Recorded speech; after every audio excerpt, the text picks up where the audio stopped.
Hello friends, હું Kala Ramoliya Surat cooking studio by કલામાં તમારું સ્વાગત કરું છું. તમે મોસમ જોઈ શકો છો, કેટલો સરસ એકદમ વરસાદ આવી રહ્યો છે. અત્યારે મોન્સૂનની બીજી રેસીપી આપણે બનાવીશું. તો તે શું બનાવીશું? ગેસ કરો. વરસાદ પડતો હોય ને શું ખાવાનું મન થાય તમને? તમે સાચું જ સમજ્યા, ભજીયા, પણ બટેકાની પતરીના ભજીયા. તો ચાલો બનાવી લઈએ ફટાફટ. એકદમ ફૂલેલા સોફ્ટ જાળીદાર, અને આ ભજીયાને કઢી સાથે ખાવામાં આવે છે.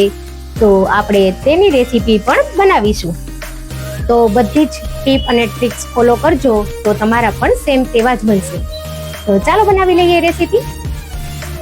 પણ એ પહેલા જો હજી સુધી મારી ચેનલને સબસ્ક્રાઇબ ના કરી હોય તો સબસ્ક્રાઇબ કરી લેજો અને બેલ આઇકન પર બટન દબાવી દેજો, જેથી મારા નવા વિડીયોની નોટિફિકેશન તમને સૌથી પહેલા મળે. તો ચાલો જોઈ લઈએ રેસીપી.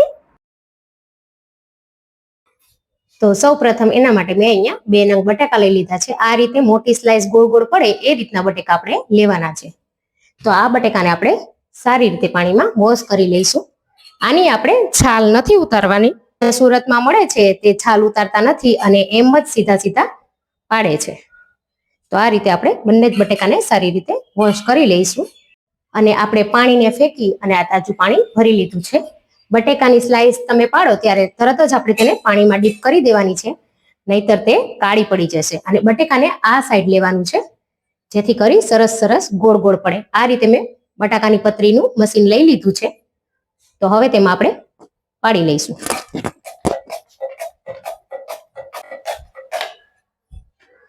તો તમે જોઈ શકો કે મોટી અને આવી રીતે સરસ મજાની આપણી આ બટાકાની પતરી પડી ગઈ છે. તો આપણે તેને પાણીમાં ઉમેરી દઈશું. આ જ રીતે આપણે બાકીની પણ પાડી લઈશું.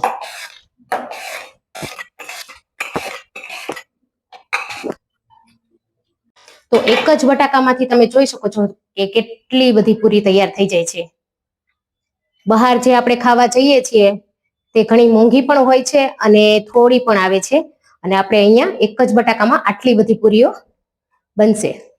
એ જ રીતે આપણે બીજા બટાકાને પણ છીણી લઈશું. તો અહીંયા મેં બધી જ સ્લાઇસ કરી લીધી છે. કઢીની તૈયારી કરી લઈએ. 1/4 કપ જેટલું આપણે અહીંયા દહીં લઈ લીધું છે. તમારી પાસે જો દહીં ના હોય અને છાશ હોય તો છાશ તમારે ડબલ લેવી. બહાર દહીંનો ઉપયોગ નથી કરતા, બહાર લીંબુના ફૂલનો જ વધારે પડતો ઉપયોગ કરે છે. તો આપણે અહીંયા પહેલા દહીં લઈ લેશું. એક મોટી ચમચી જેટલો બેસન લઈ લેવાનો છે. હવે આ બંનેને આપણે સારી રીતે મિક્સ કરી લેવાનું છે. ગાંઠા ભાંગી જાય એ રીતે મિક્સ કરવાનું છે. તો સરસ આપણું સ્મૂથ તૈયાર થઈ ગયું છે આ બેટર. હવે આપણે તેમાં અડધી ચમચી જેટલું મીઠું તમે તમારા સ્વાદ પ્રમાણે લઈ શકો. ત્યારબાદ અડધી ચમચીથી પણ થોડી ઓછી હળદર, થોડું આદુ મેં અહીંયા ખમણીને ઉમેરેલું છે, મોટી ચમચી જેટલી ખાંડ.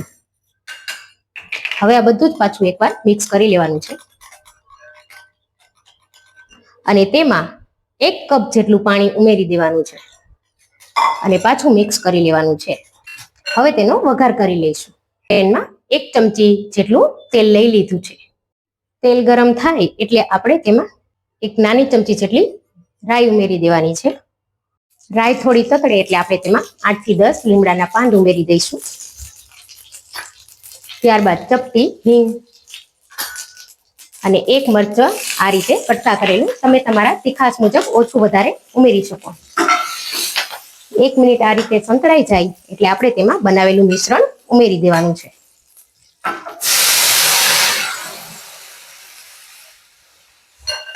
અને સતત ચલાવવાનું છે આપણે તેને. ને હજી આપણે અડધા કપ જેટલું પાણી ઉમેરીશું.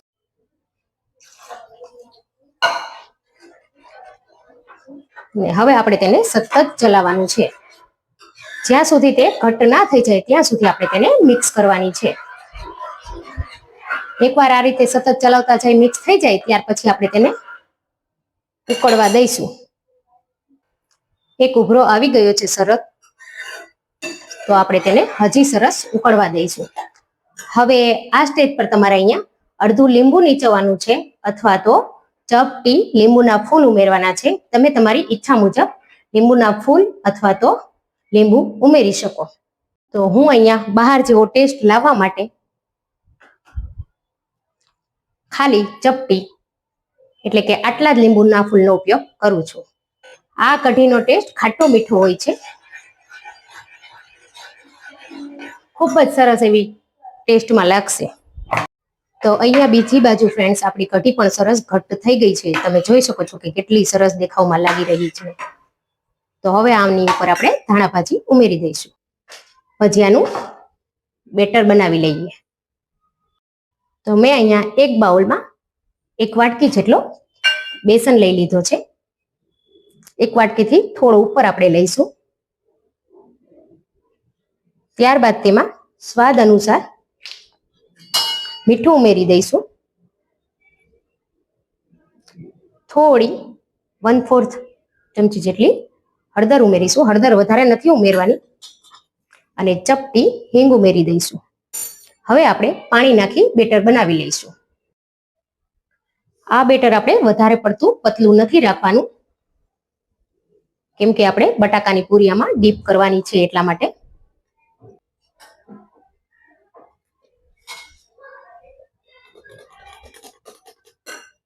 તો બેસન થોડું ઓછું લાગી રહ્યું છે, તો હું હજી થોડું બેસન લઉં છું.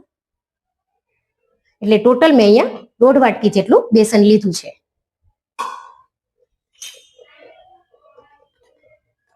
હવે તેને પાછું સારી રીતે મિક્સ કરી લઈશું. તો અહીંયા આ રીતનું બેટર આપણે બનાવવાનું છે.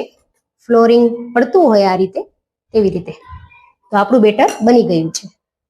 1 મિનિટ માટે આ બટેકાની સ્લાઇસને કપડા પર લઈ લેશું, જેથી કરી તેમાં જે પાણી હોય તેના કારણે આપણું બેટર લિક્વિડી ના થાય.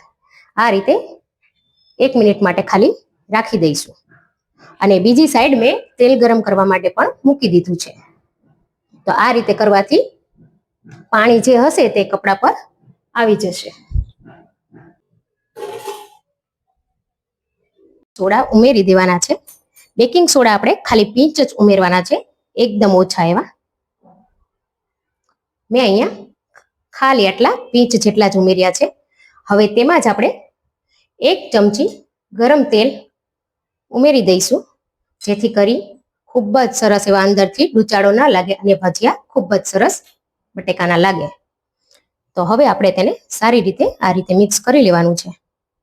એકદમ આપણે અત્યારે એને ફીણવાનું છે, જેથી કરી સોડા બધી જ જગ્યાએ સરસ આવી જાય.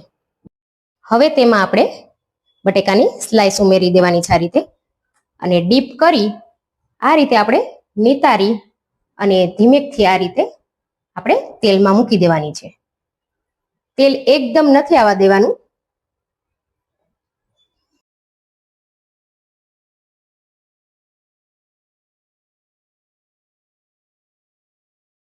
હવે થોડું થોડું આ રીતે તેલમાં ડીપ કરવાની છે આપણે તેને. તમે જોઈ શકો છો કે કેટલી સરસ એવી ફૂલી રહી છે. ફૂલીને એકદમ દડા જેવી થઈ ગઈ છે.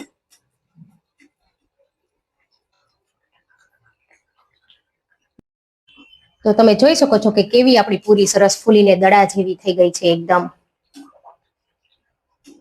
તો હવે આપણે થોડી એવી લાલ થઈ ગઈ છે, તો હવે આપણે કાઢી લઈશું. બહાર એકદમ લાલ જ હોય છે. તો આ રીતે સરસ થઈ ગઈ છે. આપણે તેને કાઢી લઈશું. તમે જોઈ શકો છો કે કેટલી એકદમ ક્રિસ્પી અવાજ પણ આવી રહ્યો છે. એ જ રીતે સેમ બીજો બેચ પણ કરી લઈશું.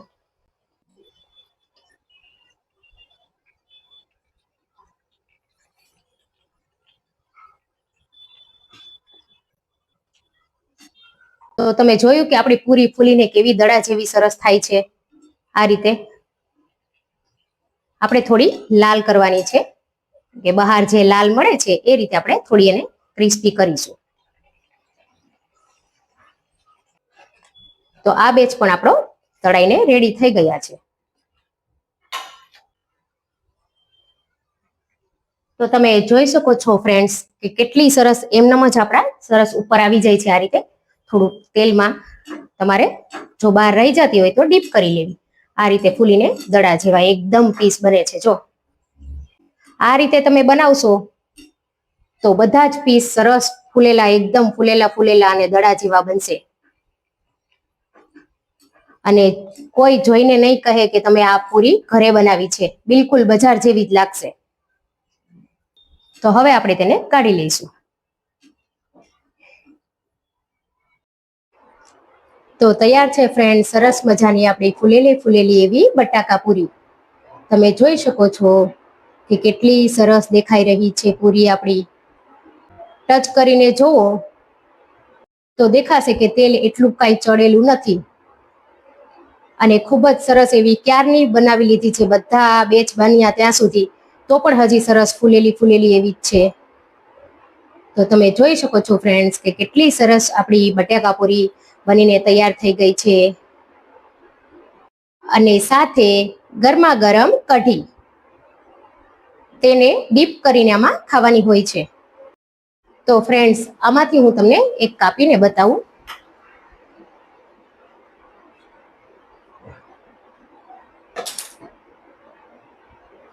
તો તમે અંદર સુધી જોઈ શકો છો કે કેટલી સરસ જાડી પડી છે. અને બટેકાની પૂરી પણ ખૂબ જ સરસ એવી અંદરથી પણ ફૂલેલી દેખાઈ રહી છે. તમે જોઈ શકો છો ફ્રેન્ડ. તો આપણે તેને આ રીતે કઢીમાં ડીપ કરીને ખાવાની હોય છે. આ બાઈટ ફ્રેન્ડ્સ તમારા માટે છે. ગરમા ગરમ ચોમાસામાં ખાવાની ખૂબ જ મજા આવે તેરી બટાકા પૂરી તૈયાર છે. તેને મેં મરચા અને સાથે કઢી. તો ચાલો ફ્રેન્ડ્સ, આપણે મસ્ત મજાના વરસાદમાં બનાવી લીધા છે સરસ ભજીયા. તો તેને ટેસ્ટ પણ કરી લઈએ. તમે જોઈ શકો છો કે તેને અંદરથી પણ કેટલી સરસ એકદમ આ રીતે જાડી પડી છે. તો તેને કઢીમાં ડીપ કરી આપણે ટેસ્ટ કરી લઈએ.